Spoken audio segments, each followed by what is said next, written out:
Alright, this is just me showing you two different ways to mount a Phalaenopsis Gigantea. And both of these plants are very similar. This is the one that I did the video on where I believe it's mislabeled, but we will see once that blooms. You can see there is an inflorescence there. And this one has been labeled as a Gigantea, big size. As I described, they like to be mounted with their leaves, their ears down, so the water cascades down. But they want their roots to be drenched, to be wet. During the growing season, they don't want to dry out too long. And they want to be in above Phalaenopsis sun, not Cattleya sun. They want protection from the midday, but they do like it as a Cattleya does, with shade. If that makes any sense. More so in the wintertime. But I wanted to just show you, I pinned a cork mount to tree fern and then draped the roots over it of the plant, placing it towards the center. I put a pin to secure the crown or the plant, the base of the plant in so it wouldn't move, and then kind of just secure the roots in, and then put a zip tie down on the base to further secure it. And I think it's perfect and it's beautiful, it's minimal, and I can't wait to see the roots grow and attach to that tree fern. That's the goal, not so much the cork to the tree fern. And this is more practical for those who can't provide the humidity. The plant has a piece of tree fern covering the base, covering the hole. And the pot does have drainage holes in it.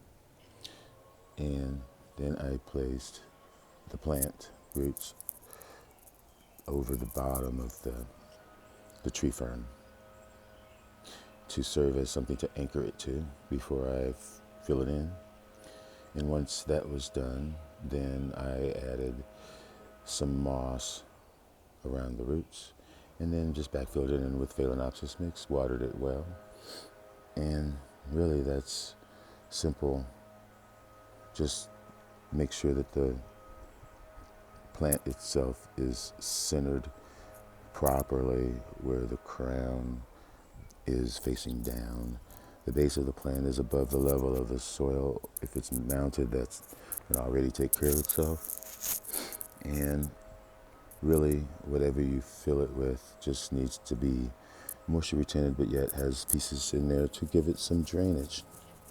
And that's really it. Give it a good watering and then let it see what it needs. See when it starts to grow, and then you give it a regular routine.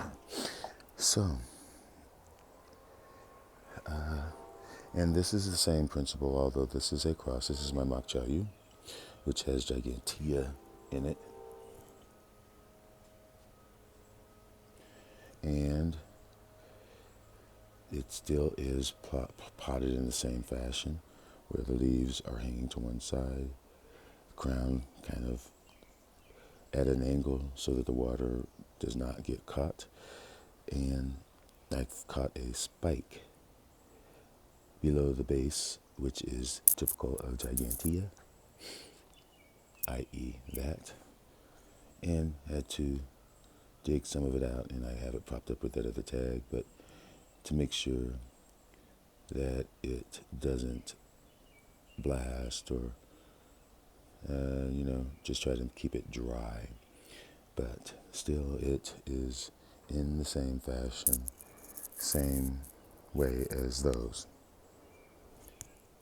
So I'm very confident, and really that's all it takes, is confidence in what you can provide, whether it's the humidity, the amount of water, the attention that it requires for this, or if you are more comfortable with potting it up, that would be the proper way.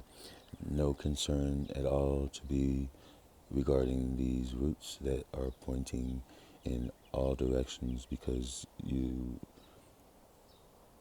it will go where it wants to go. As long as you provided the humidity and everything else, the roots will get everything that you need from, that's all you need to do, more or less. Everything else will be taken care of by the plant, honestly. Leave it alone. Don't train it like a dolphin. Whatever. Anyhow, I'm very proud of it, and you can do this as well. Thanks for watching, and enjoy your Gigantea.